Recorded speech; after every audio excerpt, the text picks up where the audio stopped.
Hi hello అందరూ ఎలా ఉన్నారు? ముందుగా అందరికీ ధన్యవాదాలు. ఈరోజు మన కిచెన్లో సింపుల్ అండ్ టేస్టీగా ఎంతో రుచికరంగా కోడిగుడ్డులు రొయ్యి పొట్టు ఏ కర్రీలో వేసుకున్న టేస్ట్ అయితే వేరే లెవెల్. చూసారా ఎంత బాగుందో.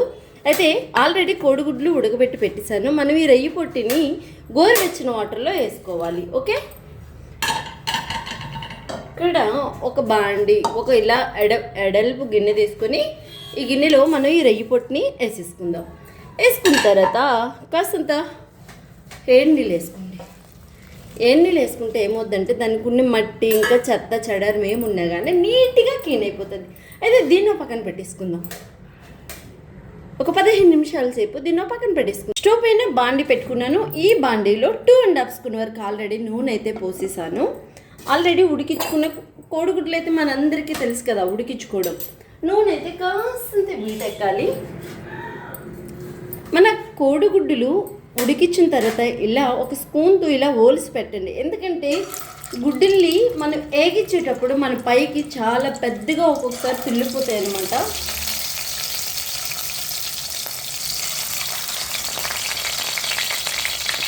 ఇలా ఇవైతే నైట్గా ఏగితే సరిపోతుంది, మరి ఎక్కువగా ఏగించవద్దు. ఇలా మన ఎగ్స్ వేగినప్పుడు చిటికెడంత పసుపు వేయండి. కలర్ ఫుల్గా ఉంటుంది, బాగుంటుంది కూడా. ఇలా నైట్గా వేగితే సరిపోతుంది. ఎగ్స్ అయితే ఒక గిన్నెలోకి తీసేసుకున్నాము కదా.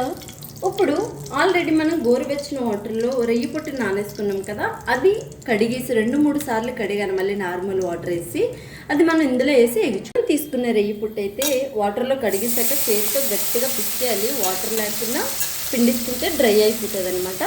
ఇది కాస్తంత వేగాలి. వేగితేనప్పుడు టేస్ట్ చాలా చాలా బాగుంటుంది.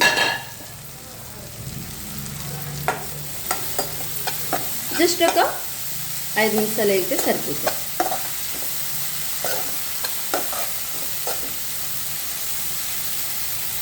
మన రొయ్యి పొట్టు అయితే మంచిగా వేగిపోయింది. సువాసన కూడా చాలా చాలా అదిరిపోయింది అనమాట.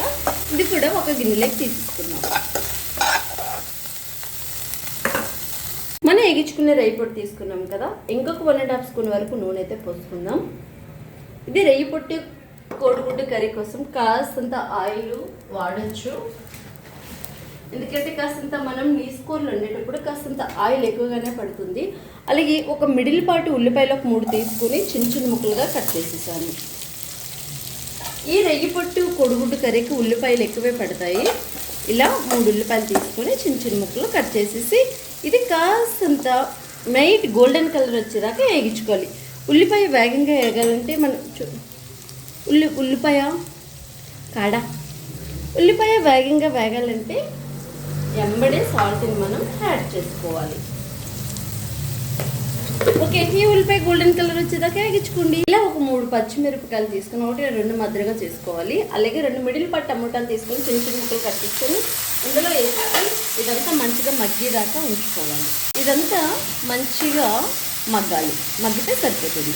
మన ఉల్లిపాయ టమోటా మంచిగా అయితే వేగిపోయింది. ఇలా గుజ్జులా అయిపోయింది చూసారా. ఇప్పుడు ఇందులో మన రుచికి సరిపడగా మీరు కారం ఎంత తింటే అంత వేసుకోండి. ఎక్కువ తింటే ఎక్కువ వేసుకోండి, తక్కువ తింటే తక్కువగా వేసుకోండి. ఓకే, నేను ఇక్కడ పెద్ద స్పూన్తో 1 స్పూన్ కారం వేసాను. అక్కడ మీరు వండుకున్నప్పుడు మీకు రుచికి సరిపడగా వేసుకోండి. కాస్తంత పసుపును కూడా వేసుకుందాము. ఓకే, అన్నీ వేసిన తర్వాత ఒకసారి ఇలా కలిపేసుకోవాలి. ఓకే, ఇలా కలుపుకున్న తర్వాత ఇందులో కాస్తంత వాటర్ వేసుకోవాలి. ఇలా కాస్తంత ఇలా వాటర్ వేసుకొని ఒక్కసారి ఇలా కలిపేసి ఇప్పుడు గ్యాస్ని మనం ఐలో పెట్టుకుందాము. ఐలో పెట్టుకొని మనం వేగించుకున్న రొయ్యి పొట్టిని ఇందులో వేసేసుకుందాం. ఇలా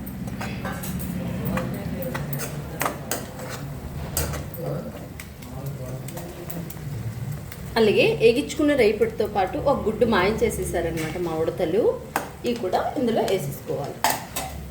వేసుకొని ఐలో పెట్టి ఎక్కువసేపు అయితే కుక్ అవ్వకూడదు. జస్ట్ 5 నిమిషాలు ఉడికితే సరిపోతుంది. ఐలో ఆల్రెడీ అన్నీ మనం ప్రాసెస్ చేస్తాం కాబట్టి వాటర్ వేసాక 5 నిమిషాలు ఇలా కుక్ అయితే సరిపోతుంది. ఇందులో ఏ మసాలాలు కూడా అవసరం లేదు, అంత టేస్ట్ ఉంటుంది అనమాట. ఒక్కసారి ఉప్పు సరిపోయిందో లేదో సరి చూసుకుంటే సరిపోతుంది. టేస్ట్ అయితే వేరే లెవెల్, కానీ చిన్న ఉప్పు తక్కువగా ఉంది, చిన్న ఉప్పు వేసుకున్నాం. దీన్ని అన్నంలో కలుపుకొని తింటే ఉంటుంది అబ్బాబాబాబాబా అన్నట్టు ఉంటుంది. టేస్ట్ వేరే లెవెల్ అనమాట. నా మటన్లో నేను చెప్పడం కాదు, ఒకసారి మీరు కూడా ఇలా ట్రై చేసేయండి. గ్యాస్ని అయితే ఆఫ్ చేసుకున్నాం. గ్యాస్ అయితే ఆఫ్ చేసేస్తా. మన కోడిగుడ్డు రొయ్యి పొట్టు కర్రీ చూసారా, చూస్తుంటేనే మీకు కూడా నోరు ఊరిపోతుందా? అయితే ఇంకెందుకు కలిసి మీరు కూడా విశాఖపట్నం వచ్చేయండి, మాతో పాటు లంచ్ కలిసి భోజనం చేసేద్దాం. ఓకేనా?